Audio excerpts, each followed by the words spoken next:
La idea del encuentro de hoy, primero dos aclaraciones. Esta sería la primera parte. Al final de la charla van a tener dentro de la encuesta una pregunta para ver si les interesaría ver la segunda parte. Nosotros desde INTA Colonia Benítez, esta charla en realidad las extrajimos de un curso que damos para capacitación de empleados rurales en estas temáticas. Entonces la dividimos por lo menos en dos o en tres partes para que no sea tan engorroso de escuchar varias horas. La idea de presentarles hoy es la primera parte, que es la atención del parto normal en vaquillas y en vacas, y atención de un ternero recién nacido, pero sin complicaciones. La segunda parte trataríamos la de atención de partos dificultosos o terneros que nacen con algunas dificultades. Entonces, ¿cuáles son mis objetivos para transmitirles a ustedes hoy? Primero, las claves para la planificación de lo que sería la estación de partos en el campo o algunos tips que les podemos dar desde la experimental sobre recomendaciones básicas en la atención del potrero o la estación de parteo dentro del campo. ¿Qué es un parto normal? Cómo atender tanto a la madre cuando pare como al ternero una vez que nació. Y por último, los cuidados fundamentales sanitarios del ternero durante los primeros días que ha nacido. Primero, para ubicarnos en situación dentro de un sistema productivo de cría, para que sea eficiente, una vaca debería lograr parir un ternero por vaca por año. Ahí termina la función de la vaca pariendo su ternero, pero ese ternero debe sobrevivir después del parto y de esas primeras atenciones hasta el momento del destete. ¿Por qué? Porque es nuestra caja productora de dinero si hablamos de un sistema de cría. Cuantos más terneros sanos y sin complicaciones tenemos en la estación de parto, mejores resultados económicos tendremos al destete. Siempre que hablamos de una vaca que tiene problemas o que tiene complicaciones en el parto, o de un ternero que tiene alguna patología, significarán costos adicionales dentro de nuestro sistema. Entonces, como les decía, vamos a dividir todo lo que es estación de parto y potrero de parto con algunas recomendaciones. Después hablaremos del parto normal y por último de los cuidados del ternero cuando nació. Si pensamos en el potrero de parto, lo ideal y lo que siempre le vamos a recomendar desde INTA es que el potrero tiene que ser exclusivo de parición. En cualquier establecimiento que se dedica hace mucho tiempo a la cría, se tienen ya preestablecidos antes de la entrada a la estación de parto los potreros dedicados a la aparición y en general, luego del tacto de gestación, que lo vieron la semana pasada cuando los que pudieron escuchar la charla de Pablo Obispo, después del tacto las gestaciones o las vacas preñadas y vaquillas se clasifican en general en cabeza, cuerpo y cola de parición. Entonces así se le van asignando los potreros para poder dedicarse después en la estación de parto, primero a los partos cabeza y después en general cuerpo y cola se pueden llegar a juntar. Es importante, lo que ven en esta foto que les quería señalar, esta es una foto del campo anexo que tenemos en INTA y en Macayé. En esta foto lo que ven es plena estación de parto con la recorrida para curaciones de terneros, pero los potreros son los que conocen la zona, es una zona de monte, una zona sucia. Entonces el potrero tiene partes sucias, pero siempre tiene algunas limpiadas o zonas limpias del potrero donde se hace rodeo y se hacen las curaciones, tanto para el recuento de madres y de terneros, como para esas curaciones iniciales. Entonces, lo ideal es que esté lo más cerca posible del casco del establecimiento, el tamaño, que sea reducido, que pueda ser recorrido el potrero a lo largo de una jornada y que tenga que tener zonas limpias. No pretendemos, depende de la zona donde están, por ahí si están en el norte de Santa Fe o están en otra región, los potreros son grandes y son limpios, en general no tienen monte, pero si hablamos de Chaco, muchos de los potreros tienen monte, pero hay limpiadas o zonas que se limpian y se preparan donde se va a hacer rodeo y hacer estas atenciones. Eso en cuanto al potrero. Y el segundo punto importante o tip que le podemos dar acá es el tema del personal. Muchas veces lo que se recomienda es tener por lo menos 2 personas en las recorridas, uno que va a hacer las atenciones del ternero y otro que lo va a ayudar y va a controlar a la madre, sobre todo cuando son rodeos grandes. Siempre es importante que vayan 2 personas, es lo ideal. Muchas veces no hay 2 personas y va una sola a las recorridas, pero cuanto uno menos personal y tiempo le dedica, más se va complejizando el tema de que la atención sea lo más correcta posible. ¿Por qué les puse ahí en mayúsculas personal entrenado? Porque el personal entrenado necesita reconocer la importancia de esos primeros momentos de interacción tanto con la vaca como con el ternero. Cuanto más relevancia y más entrenamiento y más capacitación e intercambio tengamos con los empleados sobre ese punto, mejores resultados vamos a tener, porque se concientizan que lo que están haciendo, ese primer contacto y esas primeras curaciones, son lo más importante en la relación vaca-ternero que vamos a tener hasta el momento del destete. Ese contacto inicial y esas primeras curaciones muchas veces determinan cómo va a resultar ese ternero al destete. Bien. Entonces, como les decía, el personal tiene que estar muy seguro de qué tiene que hacer y cuándo debe actuar. ¿Qué tiene que hacer? Cada uno tiene un procedimiento, cada establecimiento tiene su forma particular de manejar este tema. Ahora, cuando veamos curación de ternero, yo les doy un ABC.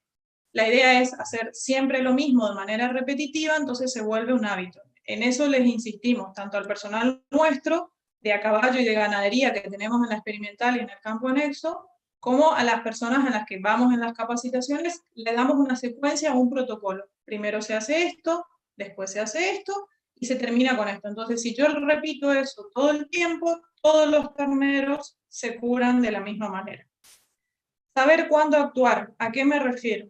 Ahí en la foto ven un empleado que está agarrando uno de los terneros, que se van a hacer curaciones de un ternero recién nacido, y a la izquierda ven el ternerito. ¿Por qué les pongo cuándo actuar? Porque lo importante es reconocer cuándo deja de ser normal.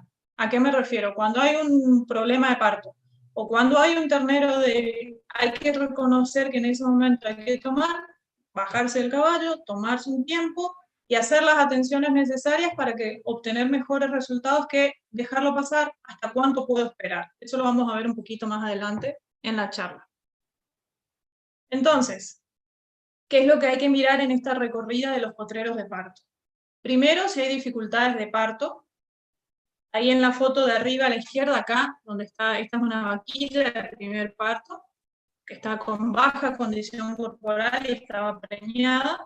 Y al momento del parto, lo que me acuerdo porque es un ejemplo del 2019 de la estación de parto del año pasado, entonces lo que reconocen rápidamente es que estaba demorando en parir, que estaba muchas horas con trabajo de parto, que estaba muchas horas con pujos, entonces inmediatamente, como saben cuánto tienen que esperar desde el momento en que ven que empieza el parto, inmediatamente pasa un poco más de tiempo y ya o avisan o toman las herramientas necesarias para tomar otras acciones que no sean solamente observar y esperar si nació, sino ya bajarse y hacer las maniobras de parteo, que lo vamos a ver en la segunda parte de la charla dentro de unos días.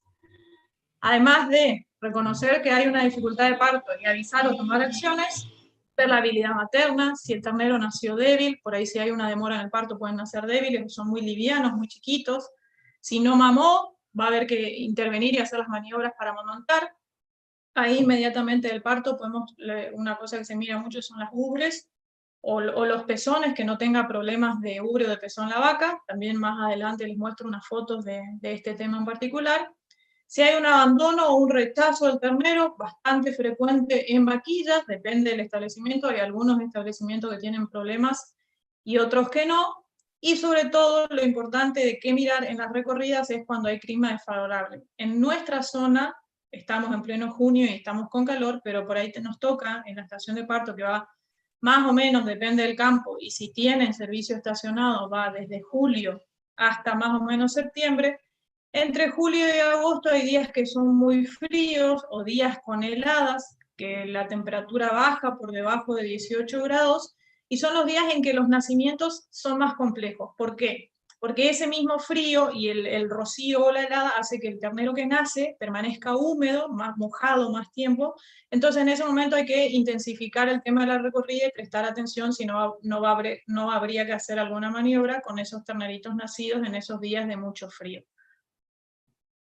En la foto de abajo lo que ven, que les quería mostrar acá, es otra cosa que hay que mirar, que después del parto, esta vaca, por ejemplo, lo que tuvo es un prolapso, pero en la segunda recorrida, al recorrer el potrero, después del parto, además de controlar que amamante y que su ternero esté normal y se esté desarrollando bien, hay que controlar que la madre no tenga alguna complicación, por ejemplo esta, o una retención de placenta.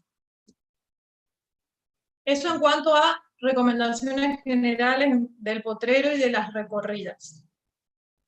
Seguramente van a quedar preguntas en general. Yo cuando pongo esta presentación tiene muchas fotos, porque lo que hago es un intercambio y me van preguntando a medida que voy dando la charla. Como en este momento no lo podemos hacer, por eso Ariel les dijo, todo lo que puedan ir escribiendo de preguntas, la vamos respondiendo, cuando termina la charla, las vamos a ir respondiendo de manera ordenada. En cuanto al parto, la idea de ahora es presentarles lo que es un parto normal, un parto que no tiene complicaciones, es un proceso fisiológico natural que lleva al nacimiento del ternero y los primeros días de sobrevida de ese ternerito recién nacido.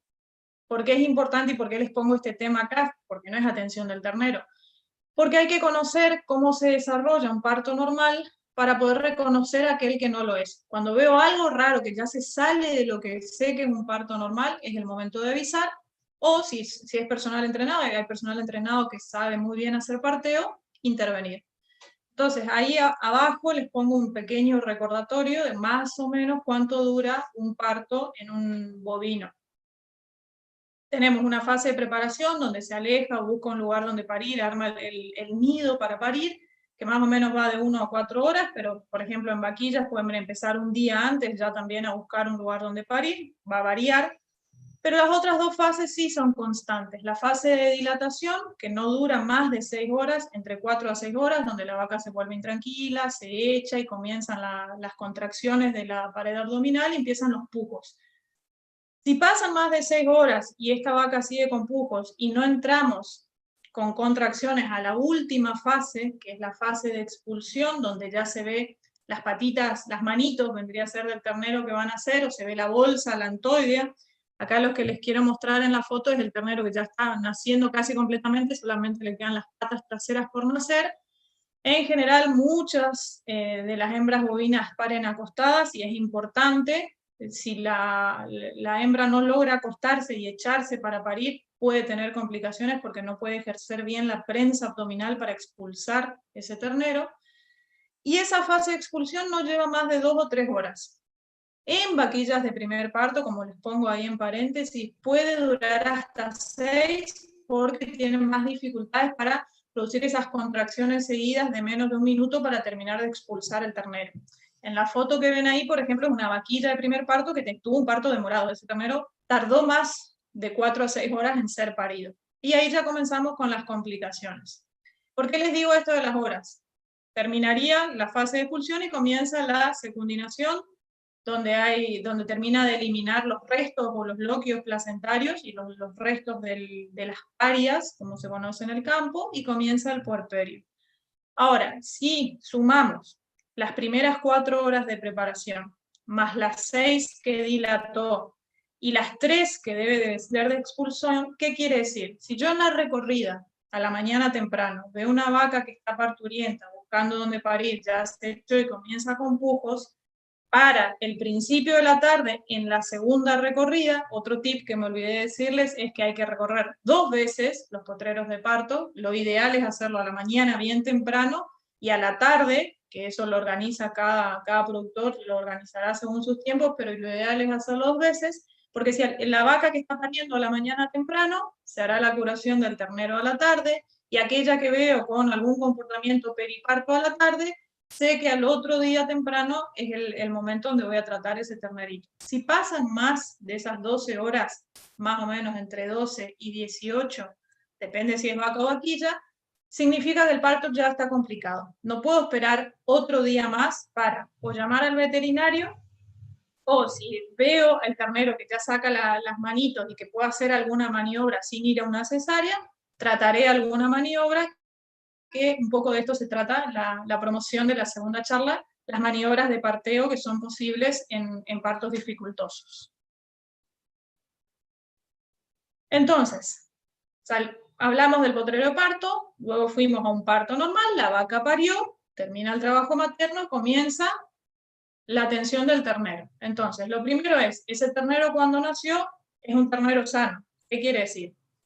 En esa foto es lo que ven, en realidad no les señalo este, si ven ahí el cursor, no es este, que ya es más grande, sino este chiquitito que está acá, escondido debajo de la madre. Lo que les quiero mostrar es que en cualquier caso es un animalito que está atento, mantiene la cabeza erguida en muy pocos minutos, se sienta o intenta levantarse a los 15 minutos de haber nacido, son animales que se levantan muy rápido y mantiene una respiración regular y rítmica, o sea, no jadea, no tiene compresión del abdomen, no respira raro, sino que una respiración acompasada, un poco más rápida que la madre, pero tiene un cierto ritmo. Se levanta antes de la hora de haber nacido. Si yo hago la recorrida y veo que la vaca está pariendo, a la vuelta de esa misma recorrida, el ternero ya tiene que estar levantado mamando. Y si no sucedió eso, ahí es cuando hay que intervenir. Me acerco, veo qué es lo que puede estar pasando y cómo puede ayudar la persona en ese momento. Los cuidados deben comenzar, por eso les decía, lo antes posible, para prevenir futuras complicaciones, pero, y acá pongo el pero en grande, porque hay que intervenir lo mínimo, hay que asegurar ese reconocimiento, sobre todo en vaquillas que son bastante difíciles por ahí de tratar más que las vacas, hay que asegurar que esa vaca reconozca al ternero, le dé ese primer amamantamiento y ahí poder hacer las curaciones. Entonces, la atención del ternero ni bien nació o a las pocas horas de nacido. Yo lo divido, acá lo van a ver en la imagen, en un ABC, que era lo que les decía hoy que tenemos 3 partes. Parte A, la respiración o la entrada de aire, por eso le pongo A. Parte B no tiene nada que ver porque es el calostrado, esa primera leche materna, controlar que el ternero calostró bien. Y la parte C, como ven ahí en la foto, la curación propiamente dicho del ombligo. O sea, que siempre que un ternero nace hay que controlar estos 3 puntos, que son puntos críticos a mirar en un ternerito, y luego de haber hecho las curaciones, lo doy por curado hasta que lo tenga que volver a revisar por otra causa. Entonces, el punto A, la respiración. Como ven ahí, a la derecha, acá esta foto que tiene fondo azul, y esta otra que está acá abajo, son 2 terneros recién nacidos, que nacen así, con todos los líquidos placentarios pegados. ¿Y qué es lo que naturalmente hace la madre? Por eso les decía, hay que conocer el parto normal. Naturalmente la madre lo lame, y lo lame por 2 razones. Primero, para secarlo, es el primer efecto, ese lamido lo que hace es sacarle todos los restos placentarios, los líquidos y colgajos que pueda tener, además lo seca, y el segundo motivo en este caso es que además de secarlo, estimula la parrilla costal para que esa respiración comience lo más rápido posible de forma rítmica. Acá hay que recordar que el ternero acaba de nacer de un ambiente donde estaba nadando en líquido, pasa a tener que respirar de manera abrupta aire cuando se corta el cordón umbilical. Entonces, en ese momento la vaca lo que hace es estimular el reflejo respiratorio a partir del lamido, que siempre lo hace para secarlo, y en toda la parrilla costal, de atrás hacia adelante, lo va secando el ternero y después le termina lamiendo la cabeza, los ojos y la boca para sacar restos que pueden quedar de líquido o de placenta o de la misma pared de la placenta en la cara del ternero. Lo que ven en esta foto acá de la izquierda es como la persona, que en este caso es un parto que se tuvo que atender, entonces está revisando al ternerito que no tenga restos dentro de la boca o de los mollares que le impidan o le compliquen respirar. Entonces, cuando el ternero no respira, o respira mal, esa respiración que no es rítmica, no es acompasada, lo que hay que hacer es revisar la boca, revisar los mollares y ver si no hay restos de flema o restos de moco o restos de placenta que puedan interrumpir esa respiración normal. Y acá, ojo, porque en la próxima charla, si todos votan por darla, les voy a mostrar un poco de las maniobras cuando el ternero nace sin poder respirar, que hay maniobras para hacerlo respirar, pero acá todo lo que es revisión hay que hacerlo con las manos limpias o con guantes, para no contaminarnos nosotros y para no contaminar a un ternero recién nacido con las manos sucias o sin guantes. Masaje del tórax. ¿Cuándo? Sobre todo a nosotros nos ha tocado, esta foto que ven también es un hijo de vaquilla, entonces por ahí demoran un poco, la vaquilla queda muy dolorida cuando tiene un parto demorado que lleva varias horas pujando, tarda en levantarse y en hacer esa atención primaria de su ternero. Entonces lo que se puede hacer es estimular la respiración nosotros. Se hace frotando el pecho, estimulando el reflejo respiratorio, hacemos lo mismo que haría la madre, Se puede hacer con las manos. En general, yo en la maleta de parto les pido que lleven un pedazo de trapito o una rejilla que esté seca para secar al ternero y estimularlo. Y también se puede hacer, por ejemplo, en la foto que ven ahí arriba, había nacido en la mitad del campo, y lo que hicimos es agarrar, cortar un poco de pasto seco que se ve ahí alrededor de la foto, y con eso mismo frotarlo y estimularlo, tratar de secarlo un poco, de sacarle los restos placentarios y estimular la respiración del ternero. Siempre desde atrás hacia adelante, tratando de que esa flema, si es que hay, se elimine. Lo mismo ven en la foto de abajo, eso es también un ternero recién nacido que tuvo una demora, porque si ven la proporción de la cabeza del ternero era bastante grande. Entonces lo que está haciendo la madre ahí es reconociéndolo y haciendo esa limpieza y estimulación para que comience a respirar de manera normal. Terminó A, que era la entrada de aire. Vamos a B, que es la segunda cosa que tenemos que mirar, que es el calostrado. El calostro, muchos de ustedes ya lo saben, pero para los que no, les cuento que es la primera secreción de la ubre, y lo de especial o lo de importante que tiene es que es lo que le da las defensas o le transmite la inmunidad de la vaca o de la vaquilla al ternero. Por eso es muy importante que ese primer calostrado se produzca dentro de las primeras 3 horas de nacido. No más allá de mediodía debería pasar un ternero recién nacido para tomar esta primer leche materna.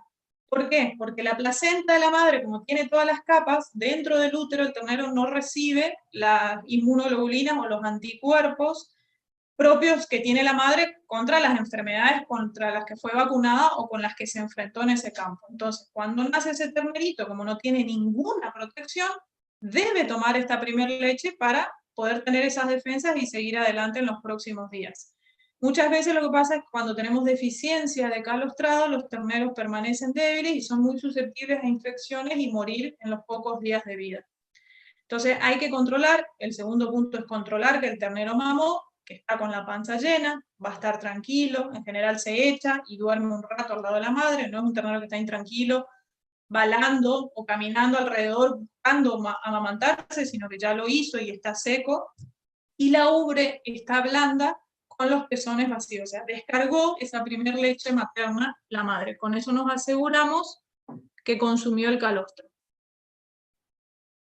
Un ternero que no mamó. Esa foto de arriba es una foto en realidad del manual de JICA, porque no tenía ninguna tan notoria nuestra, no es una foto propia. Lo que ven es cabeza gacha, está decaído, se le ve el morro seco, los flancos hundidos, a ver si les puedo mostrar con el cursor. Esta parte es lo que se ve que el animal está vulgarmente conocido como chupado, o sea, no tomó leche, no tiene la panza llena, está débil, muchas veces tiene el morro y la nariz seca, es un animal que está echado esperando, pero que algo pasó que no pudo mamar. Ahí hay que intervenir, porque si no es un ternero que vamos a perder. Además de ver ese ternero débil, en la madre vamos a ver las ubres llenas o hinchadas, llenas de leche, que no, ese ternerito no se alimentó. Lo mismo ven acá abajo, esta sí es una foto propia de un ternero que también había nacido y a las pocas horas está muy débil, estaba deshidratado y echado y no había mamado. ¿Qué pasa? En esos casos, sin ayuda, el ternero no se va a alimentar, no se va a producir el amamantamiento y va a tener problemas el ternero y va a tener problemas la madre, va a tener problemas de ubre. Lo que ven en las fotos de ahí abajo, que son 3 fotos diferentes, son las complicaciones por el tema de esas ubres hinchadas y que no se vacían correctamente en las primeras horas de amamantamiento. ¿Qué se puede hacer? Tenemos 2 alternativas. Una, llevar al corral, tanto la madre como la cría, dejarla un par de días, hacer, como dice ahí, sujetar a la madre, hacerle una media manea. Acá en la foto de abajo a la derecha, ven que la vaca tiene una media manea como si fuera para ordeñarse, pero es para darle de mamar al ternerito. Se puede hacer eso en la planta corral, insume sacarla del potrero a la madre, llevar y dejarla en los corrales, bueno, insume todo un manejo, o la opción B, si uno se da cuenta que tal vez dándole de mamar en ese momento y bajando bien la ubre, probablemente el ternero pueda mamar solo las siguientes veces, se hace directamente en ese potrero, se agarra a la madre, en general se la arrincona contra una parte del alambrado, o se la agarra directamente al lazo, y se le da de mamar ahí. son las alternativas que tenemos. Pero sí es importante vaciar por lo menos 2 de los pezones de la madre para que estén blandos y que estén flojitos para que ese ternero pueda mamar. Muchas veces hay problemas del tamaño del pezón con el tamaño de la boca del ternero. Hay que acercarlo al ternerito, dejar caer la leche dentro de la boca o estimular el reflejo de succión en ese ternero para que se pueda prender correctamente. Esto se puede hacer 1, 2 o las veces que sea necesaria, depende del tiempo que le puedan dedicar. Por eso al comienzo les decía, lo ideal que sean 2 personas, que se puedan hacer las recorridas de parto todos los días porque insume un tiempo específico. Lo bueno de tener un servicio estacionado y una estación de parto fijas es que sabemos que son 2 o 3 meses. El objetivo del establecimiento es que todos los terneros que nazcan sobrevivan y se desarrollen bien para llegar al destete, y le ponemos el horario y el tiempo dedicado a eso. Se va a tener que repetir si es necesario. Acá lo que ven en la foto, por ejemplo, en la de abajo a la derecha, es un ternero que es bastante acebuzado, que las madres tienen estas ubres grandes, pendulosas, pero el ternero a su vez también se amamanta bien. Y en la foto de acá, la de abajo a la izquierda, que les estoy señalando con el cursor, que espero que se vea, es una vaca que en realidad es una mestiza Braford y tienen este problema que la ubre se pone globosa y acá en realidad no tiene tanta leche colectada, pero los pezones los tiene hinchados y el ternero no se estaba pudiendo amamantar correctamente. Esto hay que controlar o hacer un tratamiento si uno considera que es necesario, o por lo menos hacer ese ejercicio de ordeñarlo y que la ubre quede bastante blanda para que el ternero se pueda amamantar. Ahí es la misma fotosecuencia a la anterior, cómo hacer el tema de ayuda para el amamantamiento. La vaca está sujeta, uno se acerca, trata de acercar la cabeza del ternero al pezón, se estimula con un dedo el reflejo de succión, vuelvo a repetir, limpiarse las manos antes de hacer esto. Y acá abajo se está haciendo lo mismo, pero la secuencia de la vaca cruza ese bus que veían en la foto anterior. ¿Qué pasa si nosotros dejamos que esto persista? Muchas veces el ternero se amaña, vuelve a mamar y ese ternero va a crecer, o sea, probablemente no mueran. ¿Qué ven acá? La vaca con problemas de ubre tiene los 2 cuartos traseros de la glándula mamaria totalmente deshechos, o sea, no sirven. Esto se forman unos coágulos de leche con inflamación y a veces hasta purulento. Son ubres que tienen problemas y que estas vacas, si no se las atiende ahí en el momento que tienen esa inflamación aguda como afiebrada y que la puedo llegar a mejorar con tratamiento o con manejo, lo que sucede es que se terminan descartando o teniendo problemas de bichera o de, vulgarmente en el campo me dicen, le revienta la ubre, porque no se hizo un tratamiento, entonces tienen una mastitis crónica o estas lesiones que terminan llevando al descarte de la vaca. Y acá lo que se ve es, los 2 cuartos delanteros es por donde el ternero se puede alimentar, pero probablemente no tenga la misma cantidad y no gane lo mismo, ese ternero termina siendo un poco más liviano que otros terneros. Ahora, esta foto es capciosa, porque les cuento la anécdota. Ternerita recién nacida, la madre no tenía problemas de ubre, fue un parto normal, pero sin embargo era, así me dijeron, fiaca para amamantarse. ¿Qué es lo que pasaba? Se amamantaba pocas veces al día y era una ternera que se estaba debilitando a medida que pasaban los días, a campo. La trajimos al corral para revisarla y ¿qué nos encontramos? Son esas fotos que ven ahí. ¿Qué ven acá? Acá les señalo con el cursor. Esto que ven acá, todas estas 2 manchitas blancas, y esto que está acá es la lengua. Y acá lo que ven de perfil la ternerita tenía un problema en la mandíbula inferior.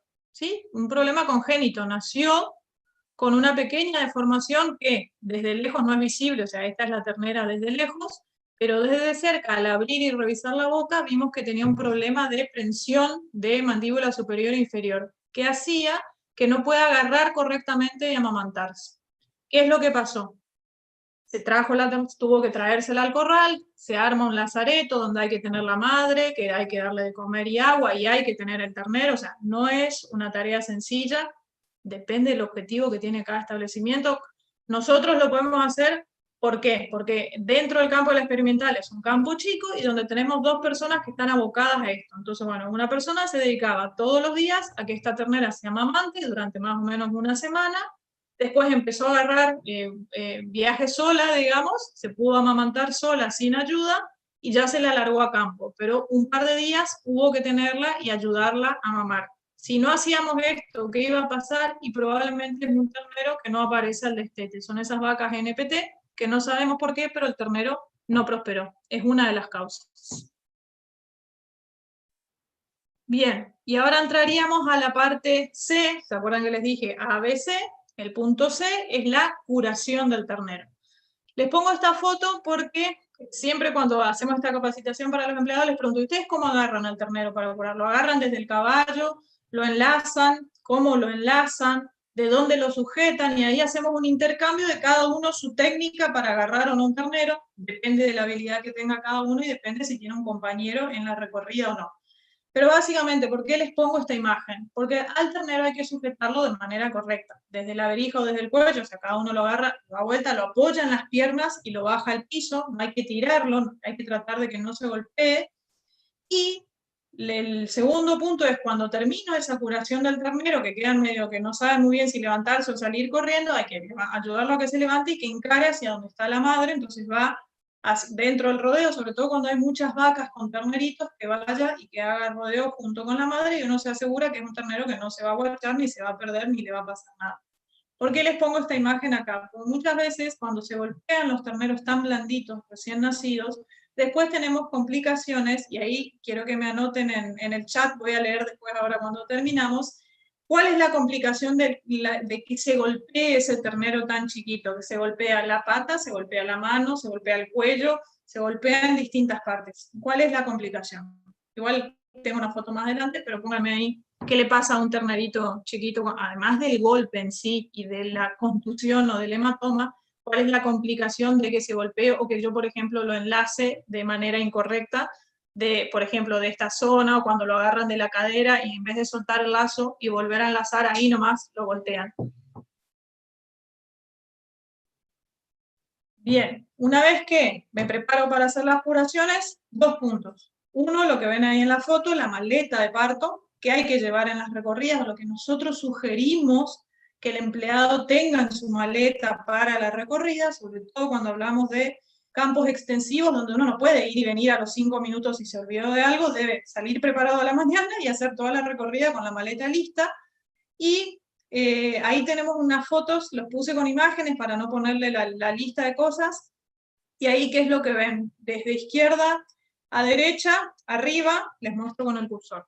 Acá arriba, guantes cortos, para hacer la curación con curavicheras y la pasta y la cosa con lo que yo tengo que curar al ternero, me tengo que poner guante corto. Ahí yo lo que le insisto es a los empleados, en general siempre son bastante jóvenes, entonces digo, ustedes son jóvenes ahora, pero cuando pasen muchos años y yo todas las veces me embadurno la mano con los antiparasitarios que tienen los curavicheras, yo también estoy absorbiendo productos químicos, yo y el que esté haciendo la curación. Entonces, un hábito muy sano que cuesta mucho, pero lo hemos logrado en varios empleados convencerlos, es que se pongan, por lo menos en ese momento, en una de las manos el guante para hacer la curación y después lo desechan.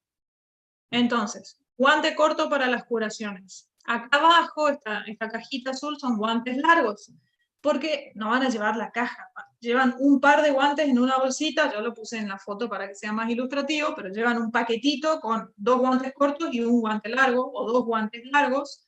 ¿Por qué los guantes largos? Porque si voy a tener que atender un parto, que ya en el próximo encuentro vamos a hablar de atención del parto con maniobras. Ahí alguien levantó la mano, pero bueno, ahora lo vemos. Si voy a tener que atender un parto, yo necesito para maniobrar sobre esa vaca tener guantes largos para tener protegido todo el cuerpo y no solamente las manos. Por eso les pedimos que tengan un par de guantes largos, aunque no los usen. Además de guante corto y guante largo, el antibiótico que le voy a aplicar al ternero, el endectocida que voy a aplicar, léase Dectomax o cualquier abamectina, el curavicheras o los curavicheras, acá tienen un ejemplo de un curavichera líquido más una talquera, nosotros usamos mucho talquera con curavichera en polvo, anda muy bien para esa curación inicial del ternero, jeringa limpia, agujas limpias cuando lo van a medicar, o este tipo de agujas cuando no usan las descartables, también pueden ser las agujas que hay esterilizar después de su uso. Como ven, está todo limpio y ordenado porque así debe estar dentro de la maleta. Entonces, tratamiento o curación propiamente dicho.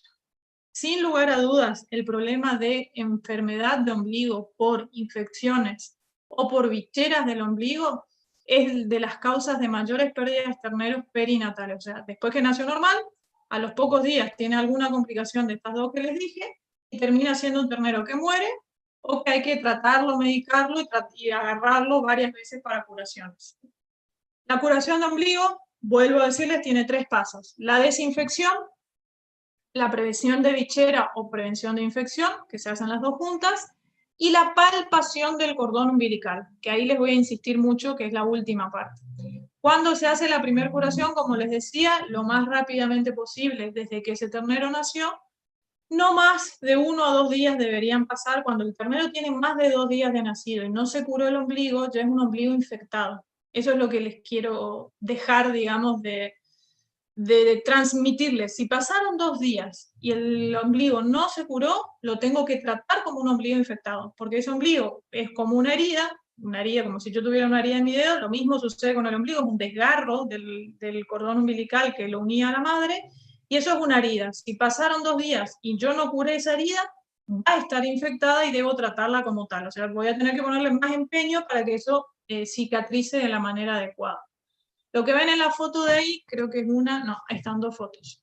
En la foto de acá arriba son las curaciones como generalmente hacemos nosotros. Esto es en la experimental, de hecho, con guantes, no solo para la foto. Lo que se hace es sujetar el ombligo. Este es un ombligo que es recién nacido, está mojado, y lo que se hace es derramar curavichera líquido, en este caso, o un antiséptico, para esa primer curación, para que quede todo el ombligo empapado. En la foto de acá abajo, que no es una foto propia, sino que es del manual ese que les decía, que es un manual que está circulando por internet, están haciendo lo mismo, pero con un aplicador con piquito, y lo que hacen es mostrar en la foto cómo derramarían la solución iodada alrededor y dentro del ombligo para desinfectar. Lo que no me gusta de esta foto es que está agarrando justo el pliegue del ombligo con la mano, sin guantes, sin nada, y en el afán de limpiar o desinfectar, lo que puede estar haciendo, si mete un poco de más el dedo, es contaminar esa herida. Entonces, ¿con qué se hace esa primera curación? Se derrama el antiséptico o el curavichera líquido, lo que usen en el establecimiento, dentro del ombligo, pero no hay que tocar ni con la mano ni con el guante por dentro para no introducir o contaminar esa herida reciente. Se puede usar, como ven en la foto de acá abajo, les puse otra imagen, se puede utilizar o una latita o un vasito plástico, como estaban usando acá, para embeber el ombligo ahí adentro. A nosotros no nos ha funcionado de manera práctica y no lo usamos por eso, pero es una recomendación y hay algunas personas que lo usan y les funciona. Y luego de que este ombligo lo desinfecté, que ahí abajo tienen un recuadro, ¿con qué desinfecto? Si yo tengo una herida, lo primero que voy a hacer es lavarme, o sea, la voy a limpiar, y después de limpiar, ¿qué le pongo? Si fuera una persona, le pongo, bueno, alcohol, agua oxigenada, algo que tenga en casa para desinfectar, o un antiséptico. En un ternero lo mismo. No puedo ir directo al curavichera porque hay muchos curavicheras que no tienen en su composición química antisépticos. Entonces, o usan alguno que sí lo tenga, que hay en el mercado curavicheras que tienen un montón de componentes adentro y que cumplen varias funciones, o se puede usar alcohol iodado, que es una solución antiséptica buena, bonita y barata. Un alcohol iodado se prepara con un alcohol de 96, se lo rebaja con agua hasta alcohol de 70, y a ese se le agrega yodo puro o yodo povidona, pero no la que viene lista para usar, sino la que viene concentrada, para hacer una solución de más o menos al 2 al 4%. Esa es una alternativa, funciona muy bien. Si no quiero preparar la solución iodada para tenerla en el campo, que nosotros le preparamos y le ponemos esto, por ejemplo, que ven acá en la foto de arriba, esta talquerita amarilla, es de un producto veterinario, también es un curavichera, y lo que hacemos es usar este tipo de aplicadores porque son opacos, no son transparentes, entonces no se inactiva el yodo. Y acá se pone la solución antiséptica elegida, y con eso se desinfectan los ombligos. Después que desinfecté, eso queda mojado, y ahí aprovecho para aplicar por fuera de la piel del ombligo el curavicheras. Ahí curavicheras podemos discutir 1 hora y media, de qué tipos de curabicheras se usan. La idea es que el curabichera esté por fuera para dos cosas: hacer efecto barrera, o sea, cubrir esa herida y protegerla, y para evitar que si viene una mosca o hay algún tipo de bacteria dando vueltas, las inactive. Es para evitar una futura bichera, la previene. Una vez que ya está instaurada, hay que hacer otras cosas. Entonces lo que quiero es que se pegue a la piel y a los pelos del ternero. ¿Cómo lo logro? Poniendo curabichera pasta alrededor, y arriba con la talquera nosotros hacemos que se pegue el curabichera en polvo. Esa es una combinación. Hay otros que usan el curabichera líquido y arriba el polvo, otros que usan solo el pasta.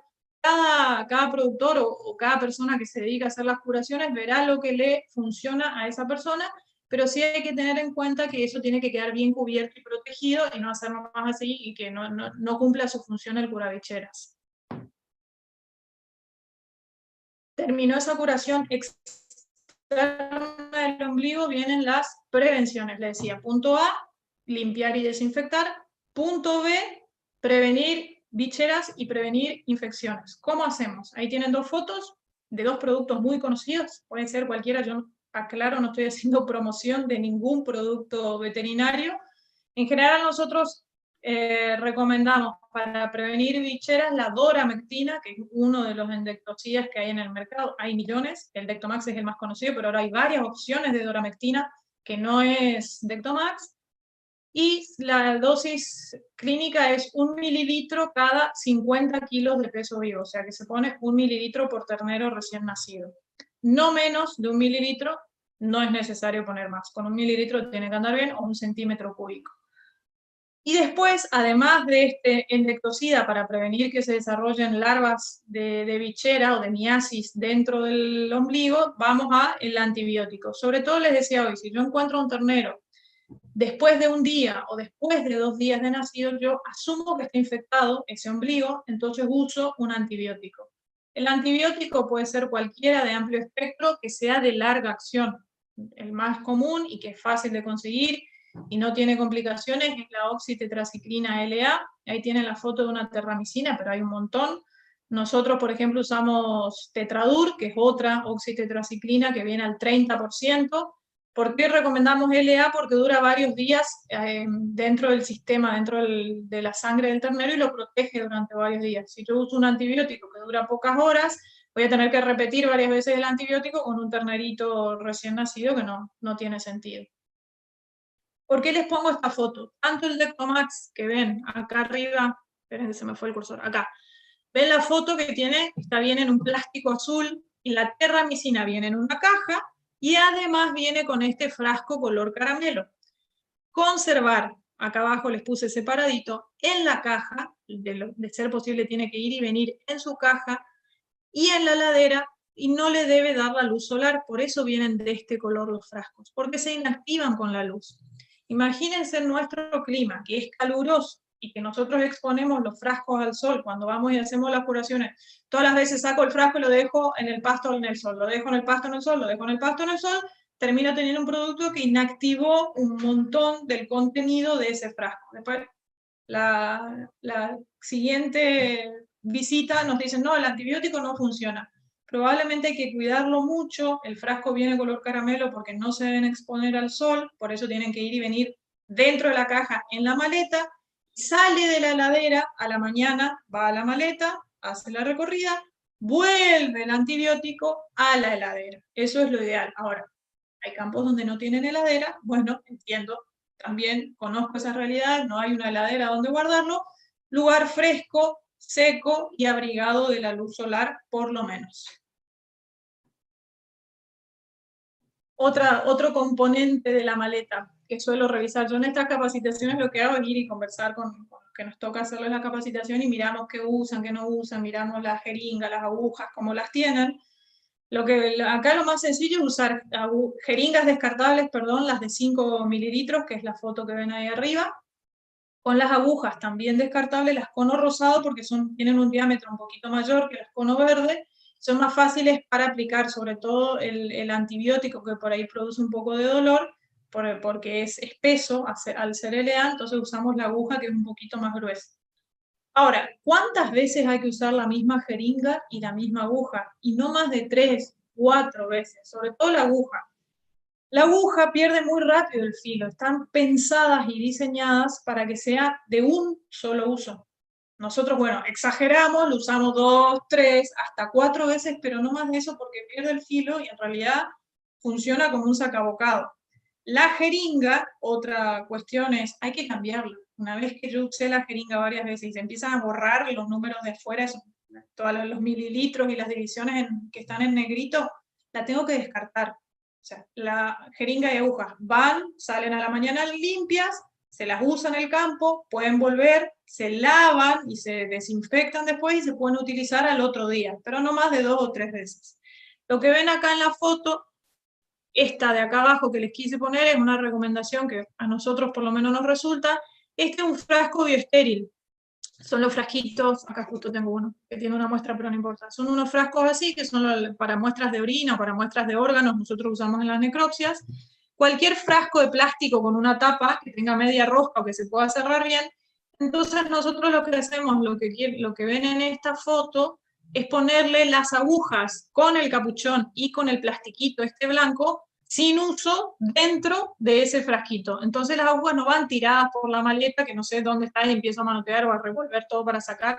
Están siempre limpias, no se contamina, no se pegotea con el curabichera, si se derrama algo no se ensucia, siempre limpias adentro de ese frasco. Eso es algo sencillo, es un frasco chiquito y que funciona muy bien para tenerlo dentro de la maleta de parteo. Esa foto es cómo queda una aguja después de varios usos. Ese es el filo. ¿Por qué les pongo esa foto ahí? Porque ahí está la discusión de cuántas veces usar o no la aguja, y hasta una aguja sale menos de 2 pesos. Antes estaba menos de 1 peso, ahora me tuve que actualizar con los precios, y está menos de 2 pesos. Y en la foto lo que ven es cómo queda el filo. Ven que está todo como un rulo, se forma acá, está lleno de estrías, de rayas, se forma realmente un sacabocado, y esto queda, por más que uno la lave y la trate de desinfectar, queda sucio, queda con restos de producto, queda contaminado. Entonces, por eso más vale prevenir una infección o un absceso de ese ternero utilizando agujas limpias y nuevas. Bien, terminamos esa primera curación. Viene, a los pocos días hay que hacer el repaso de esos terneros o la segunda curación del ombligo. ¿Cuándo les digo yo? Más o menos cuando la estación de parto avanza, tengo un montón de terneros nacidos de distintas edades. Entonces hay que calcular por semana, por ejemplo. Todos los terneros que nacieron la primera semana, se los revisa la tercera semana. O sea, cuando tienen más o menos 15 días, hay que pegarles una revisada, por lo menos visual, y si hay alguno que enseguida los empleados detectan rápidamente cuando ven un ombligo hinchado que no se mueve de manera normal, o lo ven abultado, o con sangre, o con algo, a ese ternero hay que agarrar y hacer la revisión del ombligo a los 15 días, que es cuando corta el cordón, o sea, cuando cae ese resto de cordón que se secó, y cae, queda una segunda herida, que es mucho más pequeñita, pero que hay que volver a repasar. Hay que controlar que se haya cerrado bien, que eso es lo que esta es una de las capacitaciones, por eso es importante que haya más de una persona, porque bueno, yo estaba muy concentrada mostrándole a uno de ellos cómo era la palpación del ombligo, y bueno, la madre no estaba muy contenta de que seamos varios manejando a su ternero.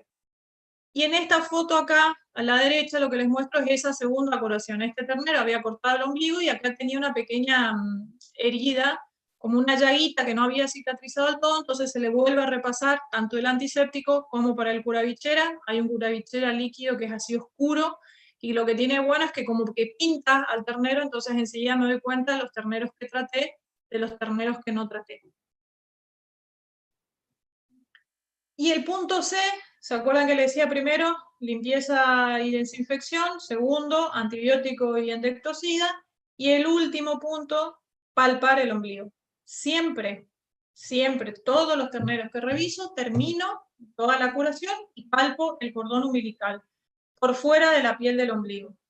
Normalmente el cordón umbilical es el resto del cordón que está por dentro de la piel del ombligo, y que lo que hay que palpar es haciendo, a ver si se ve, esta maniobra, digamos, de deslizamiento, como si fuera, como que estuviera revisando yo dentro de una remera o de una camisa. Ese es el movimiento que se hace, que ya ahí les muestro una foto un poquito más grande. Lo que estamos haciendo ahí en esa imagen es revisar. Lo que se hace es palpar el cordón umbilical porque muchas veces cuando el ternero nació por fuera, hago toda la curación y no tiene nada anormal, pero al palpar el cordón o está más grueso, que significa que ingresó una infección por ahí, o tiene bolitas o se pone como un rosario, me decía una vez una persona, porque eso indica que va a haber presencia de bacterias que producen pus y que producen infección ahí en el cordón umbilical, y esa infección es ascendente. Lo que se conoce en el término veterinario es una onfaloflebitis séptica o una infección bacteriana del ombligo. Vulgarmente se conoce a campo como caruá, que es una de las complicaciones de los ombligos mal curados. El caruá, que les decía hoy que me dejen anotado en el chat, es o por un animal que se golpea, que produce una distensión de las articulaciones y que por eso se infectan, es caldo de cultivo para infectarse ahí dentro, o otra de las causas de que se presente son las infecciones del ombligo que por vía ascendente van a la sangre y producen infecciones en las articulaciones. Uno de los problemas que tenemos frecuentemente a campo con las curaciones de ombligo. Entonces, aquí, ¿qué hay que hacer? Asegurarse de que ese cordón esté del tamaño normal. El diámetro normal es el de una virome, que es más o menos de 1 centímetro de diámetro. O sea, yo cuando lo palpo, tengo que palpar algo que es más o menos de este tamaño y es así liso. Si yo palpo algo que no es de este tamaño, está más engrosado o tiene pelotitas, significa que eso va a haber que hacer un repaso. ¿Por qué les digo? Porque va a haber que hacerle una segunda dosis de antibiótico. Además de ese que le estoy aplicando ese día, va a haber que agarrarlo a los 2 o a los 3 días, depende del antibiótico que uso, y volver a repetir. Hay que asegurarse el tratamiento sostenido de ese ombligo. Ahí ven la foto un poco más grande de cómo se está agarrando y palpando ese ombligo. Ese se veía ya cuando lo iban a agarrar al ternero. De hecho, elegimos agarrar ese porque ya tenía el ombligo hinchado y como ven ahí, acá en el extremo de la herida del ombligo tenía restos de pus. Entonces ya es un ombligo que está infectado y que hay que retratar. Entonces, si no tiene complicaciones, nació ese ternero, hice el ABC, acuérdense, respira bien, calostró, curé el ombligo, pasa de este ombligo, que está húmedo recién nacido, a un cordoncito seco con restos, acá ven los restos del antiséptico que usamos, se corta el cordón y es un ternero que avanza. Ahora, ¿qué pasa si tengo complicaciones? Si el ombligo está hinchado o al hacer esa palpación del cordón drena pus o sale líquido o sale sangre, depende de lo que nos encontremos, ya tenemos que tratarlo de otra manera. Acá esta es una foto bien exagerada, pero es lo que encontramos a campo. Esto es un problema de una colecta purulenta con una herida grande, una bichera que quedó el tejido engrosado y produjo una colecta de pus. Y acá es todo lo que no se debe hacer. Y les pongo esta foto por eso, porque en el afán de limpiar y de ayudar a ese ternero, la persona no le quiere hacer mal, lo quiere curar, limpiar. ¿Qué hizo? Usó el dedo o usan un palito o ocupan cualquier cosa que encuentran para escarbar y limpiar la herida para sacar restos de pus o restos de las larvas de la miasis. No. Lo que hago es, con ese efecto, imagínense que este es el ombligo, y yo lo que hago cuando estoy introduciendo algo es meter la infección más adentro todavía, o sea, esa infección en vez de ser externa, probablemente vaya al abdomen de ese ternero. Acá ven lo mismo, ese ternero que parece un ternero sano, sin embargo, al hacer la maniobra de palpación del ombligo, vemos que salió la cascarita y tenía restos de pus. Hubo que usar un antibiótico para que ese ternero no tenga una infección más grande. ¿Cuáles son las complicaciones? Ahí ven una foto, arriba ven la foto de un ombligo engrosado con una infección, que se lo volvió a tratar. Y acá lo que ven es el famoso caruá, que es el absceso o la colecta de pus dentro de la articulación. En general ocurre en la articulación del tarso, digamos, de la pierna, o en la cadera, y son terneros que quedan débiles, que hay que retratar, que no engordan. O sea, es un problema para el establecimiento tener terneros con caruá. ¿Qué es lo que ustedes no ven y que nosotros, cuando estos terneros mueren, hacemos la necropsia y encontramos por dentro? Esto que ven acá. Este es un ternero recién nacido que había nacido muerto y lo que se hace es, había nacido y murió al poco tiempo. Este es el ombligo, esta es la piel que ustedes ven por fuera y esto es cómo se va metiendo por dentro del ombligo hacia el abdomen. Es lo que ven ahí. Acá todavía es una colecta de sangre y un coágulo grande, pero si esto pasa en los días, lo que ven acá en esta foto en azul, que yo les señalo ahí con el cursor blanco, es esto que está amoratado y está engrosado. Esto es como se mete, acá ven la misma foto más engrosado, estos son distintos animales, que lo que se hace es la necropsia y como ese o el cordón umbilical infectado se mete la infección hacia adentro y son terneros que por ahí están normales, como les mostraba la foto de este, y a los pocos días murió. Le habían hecho las curaciones, se señaló todo y apareció muerto. Hay que ver y hay que revisar un poco las maniobras y los protocolos que estamos usando, porque pueden ser infecciones que no tratamos y que terminan siendo una septicemia, se llama cuando la infección está por dentro de los órganos. Las infecciones septicémicas en los terneros van o al hígado, a ver si llegan a ver acá, no, para acá adentro se vería el hígado, o se van al hígado y producen abscesos en el hígado, o van a corazón y pulmón y terminan teniendo una infección masiva y el ternero muere. Después que terminamos esta maniobra, les resumo, atendí el parto normal, atendí el ternero ni bien nació, ABC, que tenga una buena entrada de aire, que tenga un buen consumo de calostro, que haya mamado, C, curación del ombligo, con todos los pasos y las recomendaciones que les acabo de mencionar. Por ahí si voy muy rápido, me preguntan y en la parte de preguntas me puedo extender un poco más en algunas si no quedó claro. Y terminaría el trabajo con el registro. O sea, yo, ternero que traté, lo tengo que registrar. Nació bien, y fulana es la madre. Eso es lo ideal. Nosotros insistimos mucho en utilizar o caravanas de identificación de la madre y del ternero, en el ideal, sobre todo cuando tengo muchos animales, para saber tener bien identificado el nacimiento, si es macho, si es hembra y si tuvo o no complicaciones, porque eso, allá cuando sea el destete o cuando nosotros hagamos el tacto de esa vaca que ya va a estar seca, no nos vamos a acordar qué le pasó cuando nació su ternero el año anterior, el año anterior o los meses anteriores.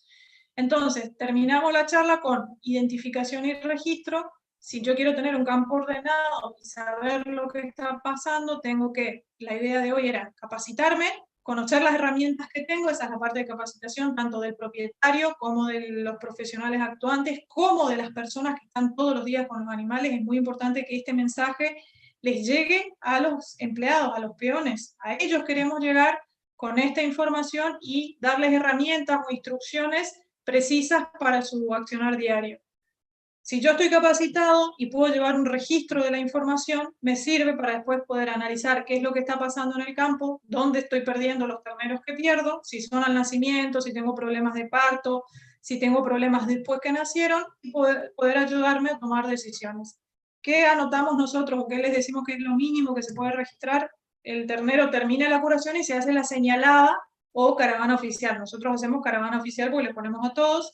Entonces se anota la fecha que nació, para saber si es cabeza, cuerpo o cola, el sexo, si es macho o hembra el ternerito, el número de la madre en el caso de que lo tuviéramos, y si hubo complicaciones. Por ejemplo, las madres con problema de ubre siguen quedando en el campo 2, 3, 4 años hasta que son bien visibles los problemas, porque al momento de hacerle el tacto esa vaca ya la destetamos y probablemente no vimos si no tenemos anotado que tuvo un problema de ubre y que hay que tenerlo en cuenta para su siguiente gestación o su siguiente parto.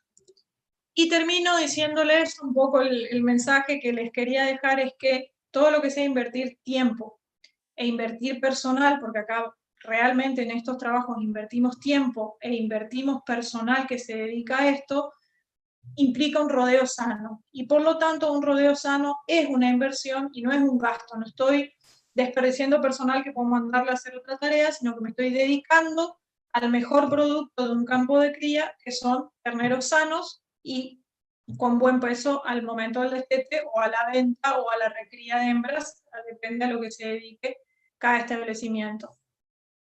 Y creo que esa es la última, así que les agradezco, por ahí si fui muy rápido. En general nosotros hacemos este intercambio persona a persona con un grupo de personas y hablarle a la pantalla a veces nos cuesta, pero bueno, les agradezco su tiempo y su paciencia. Ahora sí, por favor, antes de desconectarse todos quédense un ratito, vamos a ver el tema de preguntas, pero antes de las preguntas, Ariel, ¿vas a poner la encuesta? Ariel, se me fue Ariel. Sí, antes de la pregunta vamos a poner las encuestas para que la gente pueda completar.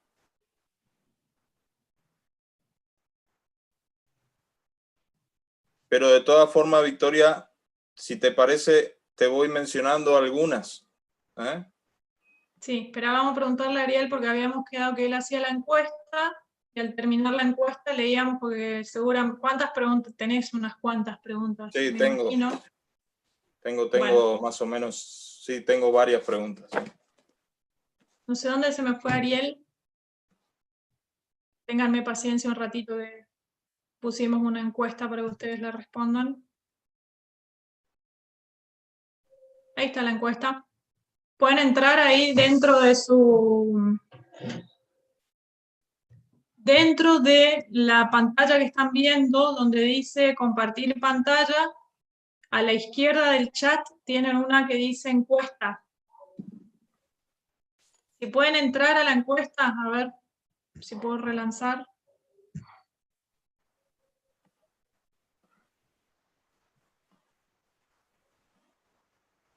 Ahí está. Ahí está lanzada la encuesta, no sé si la ven.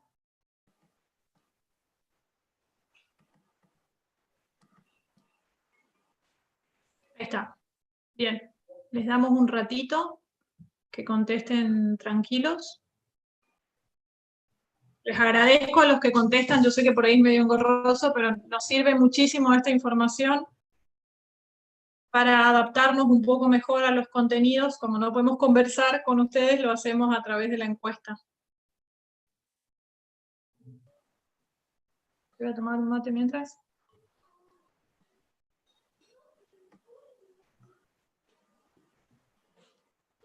Bien. ¿Les parece ir leyendo alguna de las preguntas? Bueno, esto lo mencionaste, Victoria, pero está bueno volver a repetirlo. La primera pregunta fue ¿cuánto tiempo se considera un parto dificultoso? Bien. Sí, vale la pena repasar. Como les decía, si sumamos las horas de preparación más las de dilatación y expulsión, no más de 12 horas. Si yo veo una vaca echada con pujos y pasan más de 6 horas con pujos, es momento de intervenir. Hay que revisar. Probablemente al momento de intervenir interrumpamos el parto. Por eso hay que esperar, digamos, no hay que interrumpir el parto siempre, digamos, interrumpir, sino hay que esperar unas cuantas horas, pero no más de 6 horas desde el momento de los pujos. Si yo veo una vaca que está recorriendo, buscando de parir, inquieta, que se aleja del rodeo, uno se da cuenta cuando busca parir, porque además ve toda la parte posterior perineal dilatada y demás, 12 horas. Si ya está echada con pujos, no más de 6. Si es una vaquilla y hay que pegar una revisada o hacerle un pequeño tacto rapidito y ver que venga pariendo normal, y en todo caso la dejo y la vuelvo a revisar si no encuentro nada normal para intervenir. Pero sí hay que revisarla. Si no tiene, es muy común que empiecen a tener partos demorados o distóxicos, que ya lo vamos a ver en el segundo encuentro. Vemos al hacer ese tacto, esa revisión general, vemos que tiene o la mano trabada o ya el ternero mal acomodado, ya enseguida detectamos que hay algo raro, entonces no más de 6 horas desde los pujos y en total 12 horas. Bueno, gracias. La segunda pregunta dice, ¿a qué se puede deber que las vacas tengan un prolapso días previos al parto? Esta es una persona de Misiones que ella pregunta si se puede ver a que la vaca es vieja o que si hay una condición dependiente de del terreno. Prolapso tenemos en realidad muchas razones, pero cuando hablamos de una vaca gestante, la primordial es la edad. Las vacas viejas tienen más tendencia a tener prolapso. Por eso les decía, en el siguiente encuentro nos vamos a dedicar específicamente a este tipo de problemas, pero el prolapso se produce por una distensión de los ligamentos que hace que esté mucho más flexible, digamos, todo el conducto reproductivo de la hembra. Entonces es más fácil que prolapse estando el ternero dentro. O sea, en vacas adultas de más de 8 años puede haber prolapso. Y la segunda condición es cuando tienen baja condición corporal y baja reserva de grasa, también es más frecuente el prolapso. Sí puede pasar y hay que tratar como una vaca con prolapso uterino, digamos. Perfecto. Otra consulta es, en el caso de que algún ternero tenga algún problema en los pies, en las patas o en las manos, si se lastima, ¿disminuye su habilidad para mamar, para lo que es la posterior ganancia de peso y ese tipo de actitudes. Eso les decía, siempre que tengamos un ternero con alguna pequeña complicación ahí al momento del parto, significa que ya no es un ternero sano y que algún problema va a tener. ¿Problema en qué sentido? Puede que a los 2 días se recupere, gane peso normal y llegue al destete normal. No, y ni siquiera detectemos eso, pero si no intervenimos cuando sí lo podemos hacer, puede ser que sea un ternero débil, que se mantiene débil y son esos terneros, vulgarmente nosotros los llamamos esos terneros aguachados, que no ganan peso, que son feos, que son como los terneros cola de aparición, que son los últimos y los más olvidados. Nos quedan esos terneros que después, al momento de hacer un lote de destete o un lote de venta, quedan desparejos. Entonces, hay razones médicas que hacen que un ternero sea así, y hay otras que no, que ya nació así, que hagamos lo que hagamos, no lo vamos a solucionar. Pero cuando nacen y tienen esos problemas de golpes, hay que, bueno, tenemos 2 razones. Enfermedades infecciosas reproductivas que producen malformaciones de las patas o de la cabeza, que es otro tema, que no tiene nada que ver con lo que les estoy diciendo de un ternero que nace normal y se golpea. Es otra cosa distinta. El que nace normal y se golpea, y va a haber que tener cuidado y hacerle algún tipo de tratamiento para asegurarnos que no produzca o un CARUA o que esa lesión persista en el tiempo. Bien. La próxima pregunta. En el caso de qué se recomienda cuando las vacas presentan parias o quedan colgando estas 2 o 3 días después del parto. Acá la persona que preguntó dice que él generalmente usa un tratamiento de estradiol y antibióticos, digamos. Ahí vamos a entrar en un debate de veterinarios. Ese es, es un tema de la segunda charla, los dejo con la incógnita. No. Lo que se hace es normalmente, en general, las consultas que recibimos nosotros desde INTA empiezan a tratar como si fuera retención de placenta cuando no lo es. O sea, hoy les ponía dentro de las fases del parto, cuando termina la expulsión del ternero, comienza la expulsión de las secundinas o las parias, que puede durar desde 12 horas, es lo más habitual, que eliminan rápido esos restos placentarios, pero en algunos casos quedan algunos días eliminando ese resto como un colgajo de la vulva. Eso, si pasaron 2 días, puede seguir eliminando, y mientras no tenga olor, o yo no lo veo infectado, no atrae moscas, no levanta olor, no está purulento, nosotros no lo tratamos porque a veces queda pegado, los restos placentarios, la carúncula con el cotiledón, quedan algunos restos pegados y tardan un poquito más en caer. Normalmente lo que no hay que hacer, otro tema que les recomendamos, ahí están las próximas capacitaciones, perfecto, ahí uno estaba preguntando. Lo que les recomendamos es lo siguiente, hay que tener paciencia, esperar.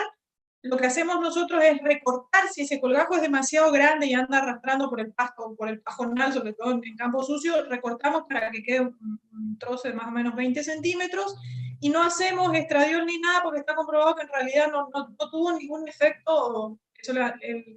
El mejor para responder esto es el doctor Staringer, que es el que me enseñó, pero el efecto del estradiol más el antibiótico no es necesario en esas primeras 24 o 48 horas. Si pasaron más de 2 días y sigue con esa retención, sí, ya hay una retención placentaria, y lo que hacemos es un antibiótico para prevenir que se infecte y dejar que eso se elimine solo. Si no sucede y pasó una semana, ahí recién hacemos una intervención que les contaré en la próxima charla, las alternativas para tratar estas retenciones. Bueno, gracias. Aprovecho para hacerte 2 en una acá. Dice, ¿por qué se debería utilizar antibióticos en terneros que estén sanos? Y hay otra pregunta que podemos sumarle a esta, si hay alguna diferencia entre el uso de ivermectina y doramectina. Bien, ¿por qué usar antibióticos? Como les decía, nosotros lo ponemos dentro del protocolo porque la mayoría de las veces en los campos chaqueños, formoseños y del norte, del NEA, norte de Corrientes también, lo que sucede es que son campos con potreros muy grandes y potreros con monte. Entonces, cuando encuentran al ternero, ya pasó más de un día, casi 2 días, a veces más, ni les quiero decir por ahí lo que me contestan, pero asumamos que pasaron 2 o 3 días con el ternero recién nacido que no se lo curó para nada.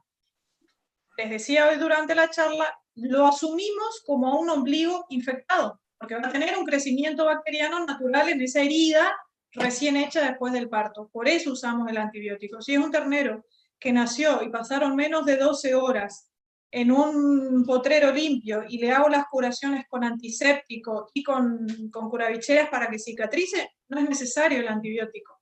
Pero yo no me puedo asegurar eso en un campo con grandes extensiones. Bien, ¿y diferencia entre la ivermectina o doramectina en el uso? Ah, está bien, la segunda parte.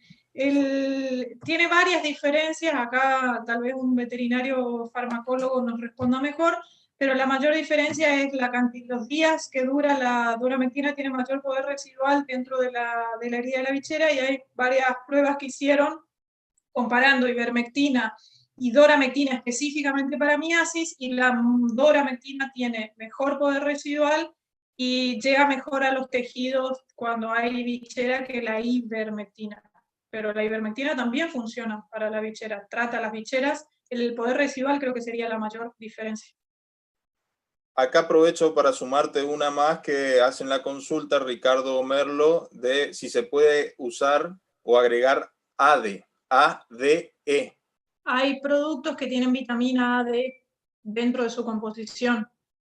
No es necesario, de poderse usar, sí, no me va a salir ahora, hay una vagomectina ADE y seguramente hay otro producto que tenga la misma composición dentro de la composición química de la endectocida, trae vitaminas. No está contraindicado usarlo, sí se puede usar. Bueno, una pregunta No más. es necesario, capaz que esa es la respuesta. No es necesario, pero no está contraindicado.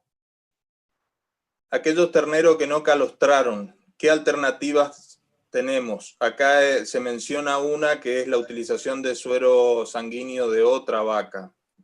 No sé.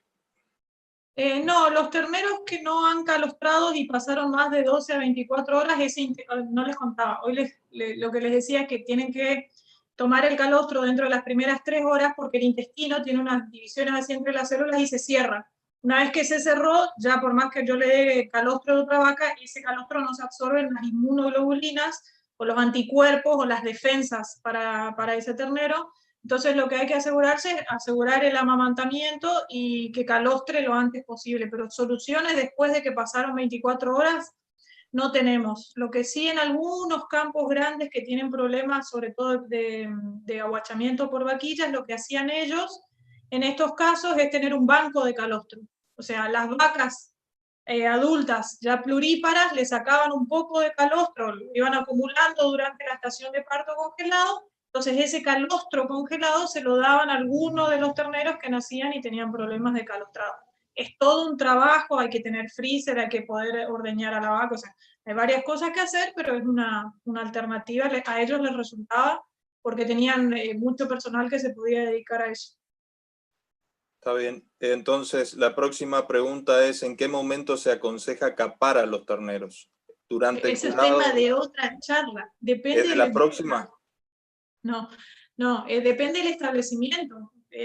Hay un mito con el tema de la castración, que cuanto más chico menos siente y que no hay que esperar para castrarlo. Bueno, hay toda una discusión metodológica y ética, digamos, y de bienestar animal en ese punto, que en realidad cuándo hay que castrar al ternero, cuando sea lo más práctico, económico y operativo para el establecimiento. No es lo mismo un establecimiento que deja terneros machos para hacer toritos marca líquida, que va a tener que seleccionar alguno para dejarlos o para venta o para lo que sea, que un establecimiento que solo se dedica a cría y que puede castrar los terneros chiquitos porque no va a dejarse, es seguro que no se deje ninguno para seleccionar después. Entonces se los castra antes del mes de vida. Cuanto más grande el ternero, lo más complicado no es el dolor, sino que lo más complicado es el tema de la cicatrización y la manipulación de un animal que es más grande, más pesado, que al agarrarlo se golpea, que por ahí tiene más sangrado, o sea, por ahí se complica más a medida que pasa el tiempo que cuando son más chiquitos. Pero en cuanto a la efectividad de la castración, el método de castración, si es el mismo, es igual de efectivo. Bien. Una pregunta más sobre ternero, que mencionan acá si la práctica de destete precoz o hiperprecoz puede tener alguna consecuencia respiratoria o de algún otro tipo dentro de lo que es los terneros, digamos, los terneros.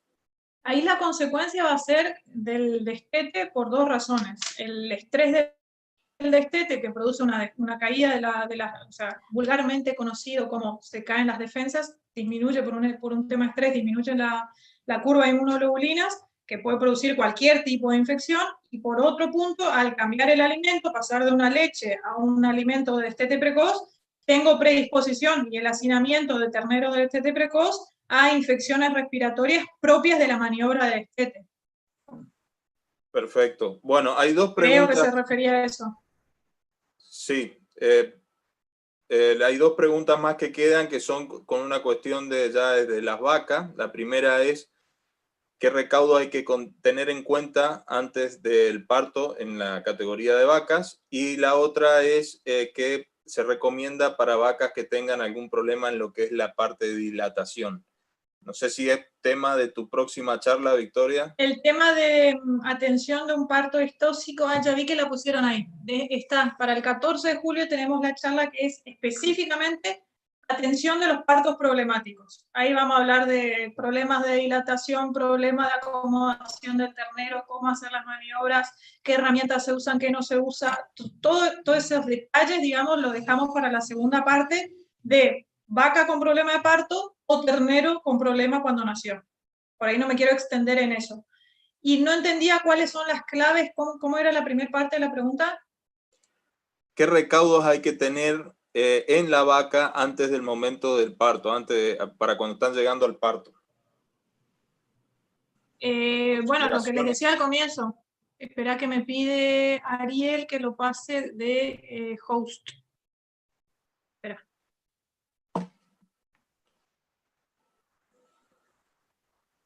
Si lo buscamos acá. ¿Me repetís la pregunta mientras el que hay que tener de recomendaciones? Lo ideal, espera, ahí está, make host. Disculpen, que ahí lo tenía que cambiar Ariel en su perfil. Lo ideal es intervenir lo menos posible, destinar las vacas al potrero de parto, si tenemos la posibilidad de que vayan a un potrero de parto, como les decía al comienzo. Lo ideal es tener todos los vientres preñados, próximos a parir, juntos en un potrero específico de parto. En ese potrero de parto hay que dejarlas tranquilas, o sea, no meterlas a último momento, tratar de no hacer movimientos o rotaciones. En general en el campo se respeta mucho que la vaca en el último tercio o en los últimos días, no en el último tercio, los últimos días de gestación no se la mueve para los corrales o no se las cambia de potrero si no es absolutamente necesaria, porque hay que dejarlas que se acostumbren al potrero donde van a parir, buscan sus lugares de parto, o sea, la vaca selecciona dónde va a ir a parir y que se pueda acostumbrar al ambiente donde va a parir. Eso es principal, digamos, dejarlas tranquilas unos días antes de parir. Y después el tema de las recorridas, que hay que hacer las recorridas, yo sé que se usa mucho la recorrida con perros, sobre todo en los campos sucios con monte, pero en los potreros de vacas de parto, ojo con las recorridas con perros, tienen que ser perros, yo no digo que no, pero tienen que ser entrenados, o sea, tienen que ser animales que no estén ladrando todo el tiempo para asustar a las vacas. Y bueno, ¿qué otra cosa más? El tema de 2 recorridas diarias, recorrer a la mañana temprano, entonces las que están parturientas a la mañana temprano, las puedo volver a ver en la recorrida de la tarde. No sé muy bien, o sea, eso es en general, esos serían los tips. No sé qué otra pregunta Y hacía. vuelven a hacer alguna pregunta si encuentran alguna diferencia o hay alguna de las dos prácticas que sea mejor, la castración tradicional o el uso de gomas. No, de castración si quieren, si les parece, ponen ahí en comentarios o mandan al YouTube, porque acá la reunión esta se va a cerrar, pero en el YouTube pueden dejar abajo comentarios. Armamos una charla que sea específica de maniobras veterinarias, por ejemplo, la castración, el descorne, ese tipo de maniobras, las alternativas que hay y las recomendaciones que le podemos dar al respecto, si les parece, porque es un tema distinto, digamos, a lo que estamos viendo ahora y tiene bastante tela por cortar, digamos, los tipos de castración, hay más de 2. Implica una respuesta bastante elaborada. Bueno, gracias, Victoria. Preguntas no hay más que esta que te mencioné. Y seguramente van a quedar algunas que se van a ir realizando a la dirección que está en la pantalla, digamos. Claro, ahí tienen mi correo, los que no se desconectaron todavía, recibimos consultas o el de Ariel, o entran a la página, por ahí dejan comentarios, o en el mismo, eso lo va a manejar Ariel, que es nuestro comunicador, en el mismo video de YouTube pueden dejar las preguntas abajo y él nos las va a ir acercando en la medida de lo posible. Yo les agradezco por mi parte, ya nos estamos despidiendo, les agradezco mucho la paciencia, el haberse conectado y haber generado este espacio de intercambio. Me encantaría poder hacer las capacitaciones de manera presencial, pero encontramos esta vuelta como para transmitirle lo poco o mucho que les podemos mostrar sobre el tema, por ahí ajustar algunas cosas. En cada campo nosotros encontramos distintos problemas cuando vamos a hacer estas capacitaciones. Siempre nos encontramos con pequeñas cositas que ajustándolas podemos mejorar la producción final del establecimiento, que desde INTA nuestra idea es que pequeñas modificaciones en la tecnología de proceso que lleva la producción de bovinos puedan ayudar al productor y a llevar más eficientemente el trabajo, digamos, tanto a todos los involucrados en la producción ganadera.